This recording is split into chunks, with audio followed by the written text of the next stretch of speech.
এই যে পৃথিবী গ্রহটি, এখানেই কিন্তু আমাদের বসবাস। এই পৃথিবী গ্রহ যদি না থাকতো তাহলে আমরা কিন্তু বসবাস করতে পারতাম না। আসসালামু আলাইকুম, কেমন আছেন বন্ধুরা? আশা করি ভালোই আছেন। আপনারা আসতে পারছেন যে আজকে আমরা একটি গ্রহ নিয়ে উপস্থিত হয়েছি, যার মাঝে আমরা বসবাস করতেছি। এই গ্রহটির নাম হলো পৃথিবী। এই যে পৃথিবী গ্রহটি, এখানেই কিন্তু আমাদের বসবাস। এই পৃথিবী গ্রহ যদি না থাকতো তাহলে আমরা কিন্তু বসবাস করতে পারতাম না। আর মানুষের বসবাস করার জন্য আল্লাহ তাআলা এই গ্রহটাকে যেই সব জিনিস দিয়ে তৈরি করা দরকার সব কিছু দিয়ে তিনি তৈরি করেছেন।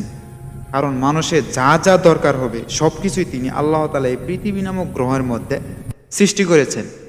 যদিও আল্লাহ তাআলা অসংখ্য গ্রহ তৈরি করেছেন, বহুত গ্রহ তৈরি করেছেন, নক্ষত্র তৈরি করেছেন, ছায়াপথ গ্যালাক্সি তৈরি করেছেন, তবুও এই পৃথিবী নামক গ্রহের মধ্যে আল্লাহ তাআলা মানুষদের জীবন জীবিকা নির্বাহ করার জন্য যতগুলো জিনিস দরকার, যা কিছু দরকার সব কিছুই আল্লাহ তাআলা এই পৃথিবী নামক গ্রহে সৃষ্টি করেছেন। মানুষ এখন আরও অনেক গ্রহে বসবাস করতে ইচ্ছুক। বৈজ্ঞানিকভাবে মানুষ প্রমাণ করতে চায় যে পৃথিবী ছাড়াও মঙ্গল গ্রহে বা অনেক জায়গায় চাঁদে তারা বসবাস করতে পারবে। কিন্তু কোরআনে কিন্তু এই বিষয়ে কোনো ধারণা দেওয়া হয় নাই। আল্লাহ তাআলা যেটা ধারণা দিয়েছেন সেটা হলো পৃথিবী। তাই কোরআনে বিভিন্ন আয়াতে আল্লাহ তাআলা পৃথিবী শব্দটি উল্লেখ করেছেন, আর্থ শব্দটি উল্লেখ করেছেন।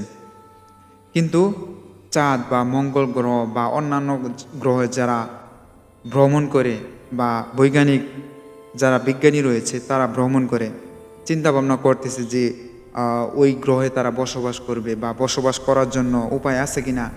এরকম চিন্তা ভাবনা এবং পরীক্ষা নিরীক্ষা যারা করতেছে এটা শুধুই নিরর্থক। এর ফলাফল আমার মনে হয় না ভালো কোনো কিছু আসবে।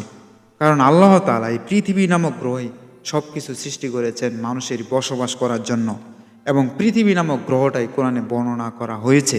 অতএব মানুষ এর বাইরে যত চেষ্টাই করুক বৈজ্ঞানিকভাবে, আমি মনে করি না যে তারা ভালো একটা সাফল্য অর্জন করবে।